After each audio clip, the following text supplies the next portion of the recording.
On the far edge of a small human colony world lived a quiet man named Ethan Cole. He worked as an engineer repairing machines for the settlers. His life was calm but empty. Each day ended the same: silence, metal, and dust. One night he sat alone under the twin moons, scrolling through a companion service network, a digital page glowing in front of him. The title read, "Intergalactic Mail Order Match Program." He laughed softly, thinking it was a joke. He filled the form anyway, a few clicks, a few questions.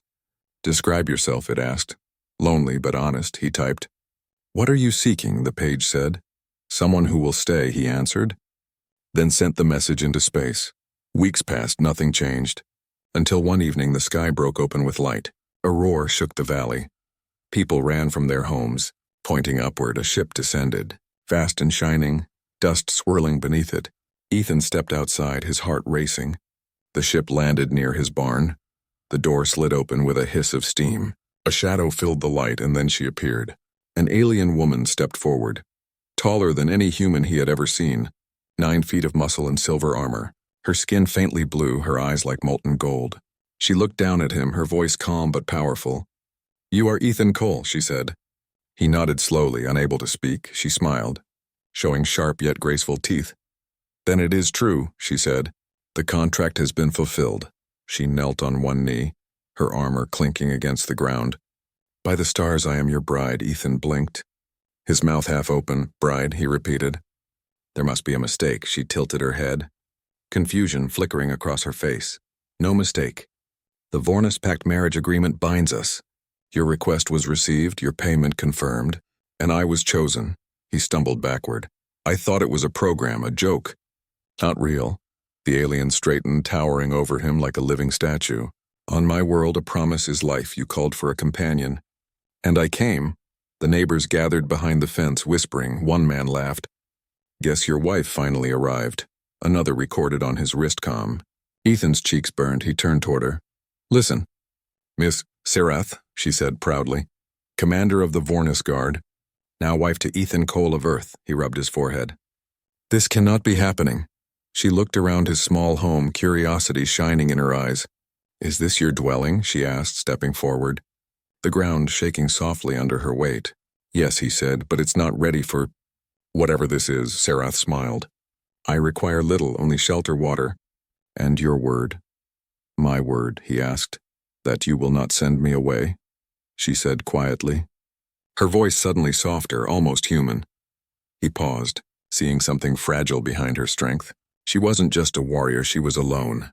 Rain began to fall, thin silver drops gliding over her armor. Ethan sighed. "Fine. You can stay for the night." She bowed her head slightly. "Then our union begins." Inside, she ducked beneath the doorframe, her massive form barely fitting. She looked at his small table. His tools, his scattered papers, everything seemed tiny to her. Ethan made tea, hands shaking. He passed her a cup. She held it carefully with 2 fingers. "Is this a human greeting ritual?" she asked. "Something like that," he said, trying not to stare at her glowing eyes. She took a sip, blinked, then smiled. "It is warm, like the sun of home." They sat in silence for a while, the sound of rain filling the air. Outside, the townsfolk whispered about the giant woman who called a human her husband. Finally, Ethan spoke.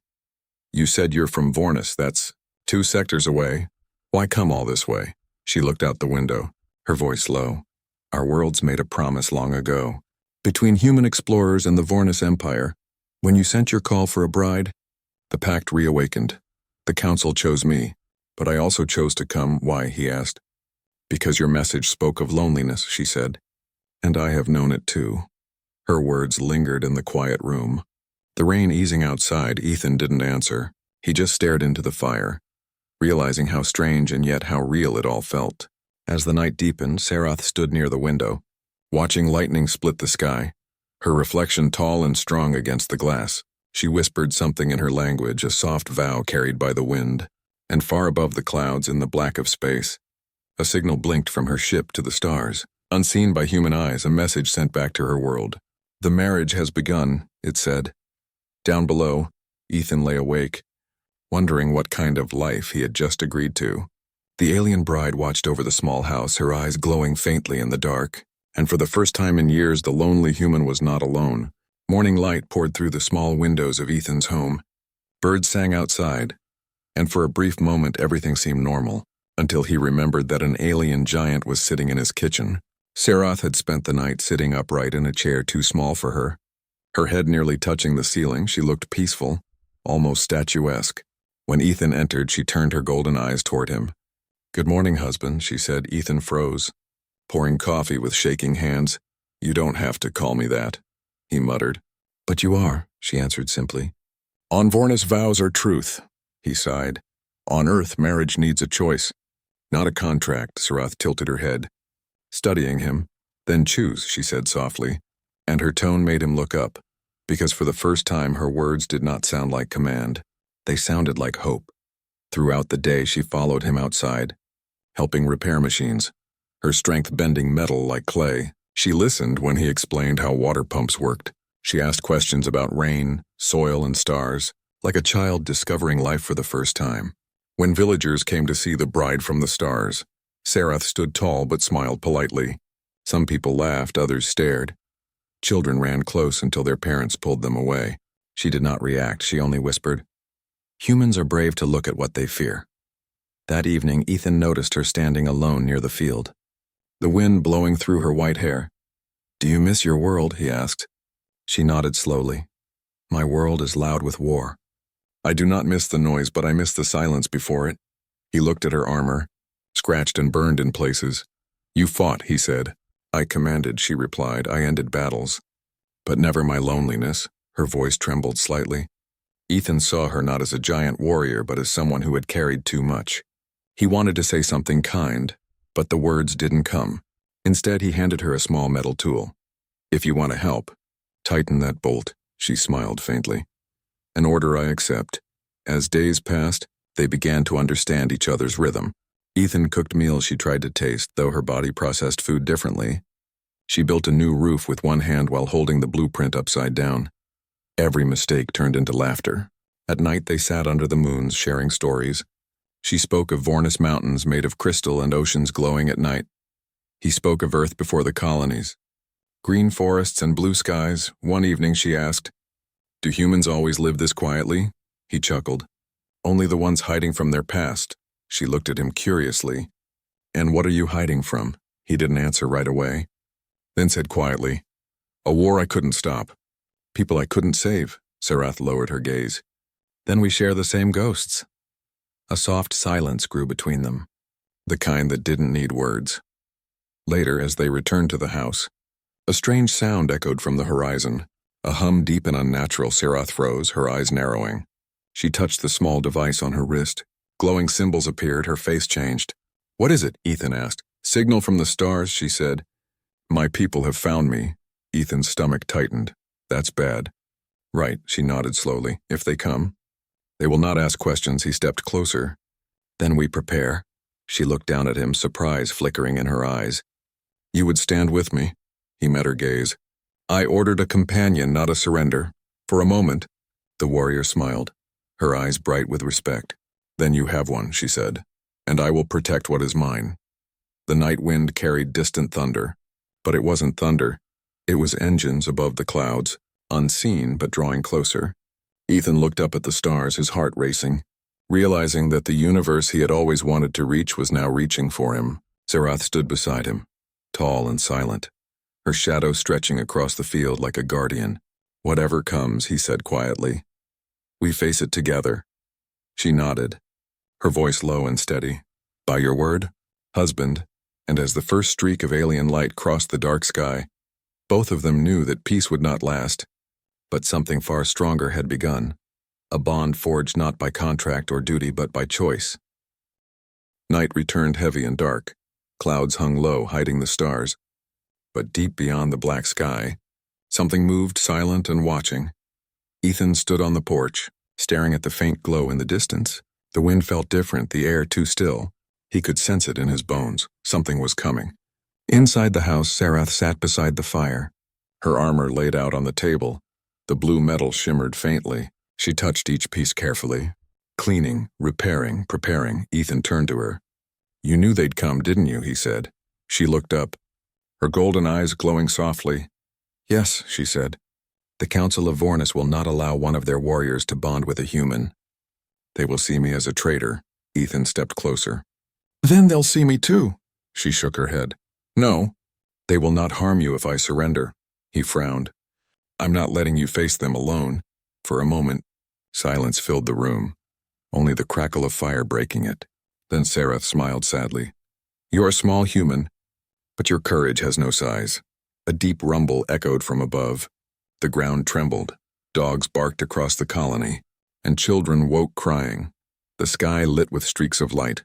Ships descending through the clouds. The villagers rushed outside. Pointing upward in terror, engines roared like thunder. Dozens of massive crafts pierced the air, each glowing with alien blue fire. Serath stood tall in the doorway, her face calm but her jaw set. They have arrived, she whispered. Ethan grabbed his tool belt and a small rifle from the wall, his hands shaking. What do we do? Serath placed her hand on his shoulder, her touch gentle. We survive, she said, and if I fall, you must run. I'm not running, he said quietly before she could argue. A bright beam cut across the sky and struck the field beyond the house. Dirt and fire erupted into the air. The shockwave shattered windows, people screamed. Serath's armor began to glow as she activated the energy core inside her chest plate. The hum filled the air. Her eyes burned like suns. They mean to take me by force, she said. I will not go quietly. A voice thundered through the comms. Echoing across the colony. Commander Serath of Vornis, you have broken Imperial law. Surrender yourself or your human mate will perish. Ethan froze. They know about me, Serath's expression darkened. They know everything, she whispered. They've been watching since the day I left. Several dropships landed on the ridge, black armored figures marching forward. Weapons glowing, their leader, a towering alien male with silver horns, raised his hand. Take the human, he commanded. Serath stepped forward, her armor shifting. Blades sliding out along her forearms, she spoke through her comm. Kavor, tell my father I will not return to chains. Kavor's voice hissed through static. Then you die with your pet. The soldiers opened fire, blue plasma tearing through the air. Serath raised a shield of light. The blasts hit and scattered. Sparks showering the ground, she charged forward, her massive frame cutting through the smoke like a storm. Ethan ducked behind a wall, firing short bursts from his rifle. Useless against their armor, but loud enough to distract. Serath moved like lightning, every hit precise, every strike fueled by something more than duty or by love. She tore through 3 attackers before another ship landed behind them. More troops poured out. She was outnumbered. Ethan, get back, she shouted, but he didn't listen. He ran to her, dragging a cable toward the power station. I have an idea, he yelled. Serath saw what he was doing and understood. She lured the attackers closer, her armor sparking under heavy fire. Ethan flipped a switch. Electricity arced across the wet ground, striking the invaders. Their weapons shorted out, smoke rose. The field lit up with blue flames. Serath stumbled, her armor cracked. One enemy aimed his cannon at her, but Ethan jumped in front, pushing her aside. The blast struck him across the shoulder. Serath screamed, her voice shaking the air. She caught him before he hit the ground, his blood glowing faintly under the alien light. You foolish human, she whispered. You should have run. He smiled weakly. I told you. We face it together. Her fury ignited, her armor turned white-hot. Energy coursing through her veins, she roared, unleashing a wave that shattered the remaining soldiers, their ships falling apart like dust. When the smoke cleared, silence returned. Only the crackling of fire and the sound of rain. Serath knelt beside Ethan, pressing her hand over his wound. Stay with me, she said, her voice breaking. He opened his eyes slowly. Still here, he whispered. She looked toward the sky, her anger fading into sadness. They will send more, she said. This is only the beginning. Ethan nodded weakly. Then we'll be ready. Serath lifted him gently, carrying him back to the house, her eyes glowing faintly through the rain, and far above the clouds deep in space, a transmission pulsed across the void. The traitor lives, and the human fights beside her. In the throne halls of Vornis, the Emperor watched the message and said coldly, Then we will bring the war to Earth. Rain still fell across the colony. Soft and endless smoke drifted from the broken fields, and in the quiet house on the hill, Ethan lay on the table. Pale but breathing, Serath sat beside him.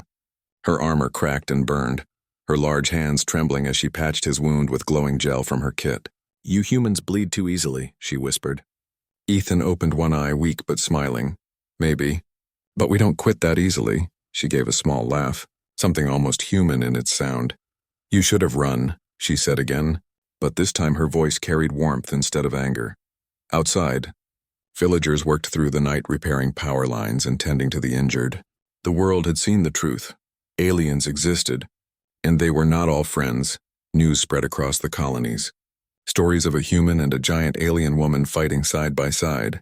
The message reached outposts, mining worlds, and even Earth itself. People began to whisper the same words. If one man could stand, so could we. When Ethan finally stood again, his arm still wrapped in bandages, he found Sarath repairing her armor in silence. They're coming back, she said. The Emperor will not stop until I am gone. Ethan nodded. Then we prepare before he does. Over the next days, Sarath taught the colonists how to use alien tech, how to build energy shields from spare machines, how to read the sky for approaching ships.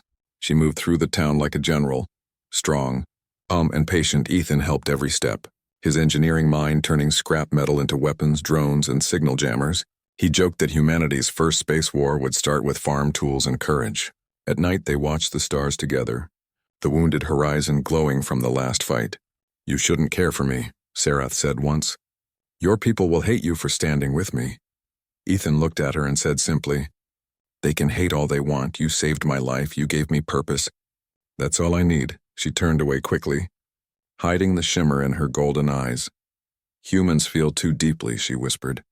It makes you dangerous. One morning, a signal came from the orbital stations. Earth Defense Command was sending reinforcements, but the Emperor's fleet had already entered the system. Hundreds of warships moving like a dark tide, Sarath faced the colonists, her voice echoing across the field. If they take this world, they will take every world after, but if we hold here, humanity will never bow. The people cheered, frightened but inspired, and Ethan saw something in their faces. The same fire he once thought was gone. When the first wave hit, the sky turned silver. Plasma beams carved through the clouds, the ground shook, the air screamed. And humanity answered, missiles launched from hidden silos. Drones streaked upward, and Sarath led from the front, her armor glowing white, moving like lightning through enemy lines. Ethan stayed in the command post, linking Earth systems with Vornis tech, his voice echoing through every speaker. Hold the line, trust your aim. Fight for the world that raised you. Sarath fought like a storm made flesh, her strength bending steel, her roar shaking the ground. She carried the human banner on her back, a symbol that even the Empire could see from orbit. But the battle was brutal. Ships fell from the sky like burning meteors. Towns collapsed under the heat. Humanity paid dearly, yet they refused to surrender. In the middle of chaos, Sarath found Ethan again, helping wounded soldiers in the rubble. You should be safe underground, she said. He shook his head. If I hide while others fight. I stopped being human. For a moment, she looked at him not as a husband by contract, but as a warrior by heart. Then you are more Vornis than I ever was, she said. Together they pushed forward, rallying what was left of their people. Sarath used her last reserves of power to call down an orbital strike. The beam cut through the Emperor's flagship like dawn breaking through night. The enemy fleet broke apart. Retreating into the dark, the sky cleared, filled with falling light, the wreckage of ships that once called themselves gods. When silence finally returned, Ethan leaned against Sarath's arm. Exhausted. Did we win? He asked. She looked at the burning horizon. No, she said softly. We survived, and that is enough for now. That night, the humans buried their dead and sang old songs beneath the stars. Sarath stood at the edge of the camp watching them, her hand resting on the mark over her heart, the symbol of their bond. Ethan joined her, his voice quiet. You told me once that humans feel too deeply, she nodded. Yes, he smiled. That's what makes us impossible to conquer, she laughed gently. Then maybe it's what will save the galaxy. Above them, broken ships drifted through the void, carrying the message of defeat back to the Vornis throne. And in the Emperor's dark hall, rage boiled. His voice thundered across the Empire. The human spirit will be broken, he said. Even if I must break every star, back on Earth. Ethan and Sarath watched the dawn rise again, knowing war was far from over. But a legend had begun, and from that moment on, every colony, every child, every soldier whispered the same words whenever they saw the light in the morning sky. The humans fought back. Days passed after the great battle. The skies over Earth were calm again. Broken ships drifted above the clouds like sleeping giants. Ethan stood on the repaired field, sunlight warming his face. The ground still carried marks of war, but green shoots pushed through the ashes. Life was returning. Sarath stood beside him, tall and silent. Her armor restored, but her eyes softer than ever. She no longer looked like a warrior of a distant empire. She looked like someone who had finally found home. "Your people rebuild quickly," she said, watching humans work together. Soldiers and farmers side by side. Ethan smiled. "We're stubborn. That's all." She turned toward him. "It is more than that. Humans fight not for power, but for each other. That is what the Empire fears most." Messages came from other colonies, offers of alliance. Even from some of Sarath's own kind who had seen the truth and refused to obey the Emperor's cruelty. For the first time in history, humans and Vornis stood together. They formed a small council, meeting beneath the same sky where the war had started. The first agreement of peace was signed not in a palace but in Ethan's barn. Where it had all begun, Sarath spoke before the crowd, her deep voice carrying across the fields. No longer human or alien, no longer weak or strong. Today we stand as one. Applause filled the air, and Ethan felt something stir inside him, pride, hope, and a quiet love he never expected to find. That night, lanterns rose into the sky again. Thousands of lights floating upward, joining the stars. Children pointed at them, laughing, calling them the lights of peace. Sarath looked at Ethan, her golden eyes reflecting the glow. "Do humans always celebrate after pain?" she asked. He chuckled, "Always. Because every dawn means we made it through another night." She smiled faintly. "Then I will stay to see many dawns." In the days that followed, Sarath taught Earth scientists about energy crystals and star drives. She helped them build the first human Vornis ship, a vessel designed not for war but for discovery. When the ship launched, Ethan watched from the ground as it rose slowly into the clouds. The crowd cheering, Sarath stood next to him, whispering, "It feels different when the stars call you for peace instead of battle." He looked at her and said quietly, "Maybe that's what the universe was waiting for." As years passed, legends grew. Children learned about the battle where a human and an alien bride fought side by side. Some called it the first day of the new era. Ethan and Sarath lived on the same hill, their home now surrounded by gardens that glowed softly at night. Alien flowers and Earth roses growing together. Sometimes visitors came from faraway planets to see them, to hear the story from the ones who started it all, and each time Sarath would tell them, "Love is not weakness. It is the greatest weapon of all." One evening, as the sun set and the sky turned purple, Ethan sat on the porch beside her. "Do you ever miss Vornis?" he asked. She looked up at the stars. "I thought I did. But now I see pieces of it here," she said softly. "The strength of my people in your hearts. The warmth of yours in mine." He reached for her hand, smaller in his, yet somehow fitting perfectly. Then maybe both our worlds finally found what they were missing. Far above, in the emptiness between galaxies, the last transmission of the Emperor faded into static. The war was over and peace had begun. As the night deepened, a new star appeared in the sky, the reflection of the first joint ship jumping beyond light, a symbol of what they had built together. Ethan watched it, his voice quiet. "That's humanity's future," Sarath nodded, her eyes glowing with pride. "No, husband," she said. "That is our future." And under the twin moons, the human and the alien giant stood side by side, guardians of a promise that would echo through the stars forever.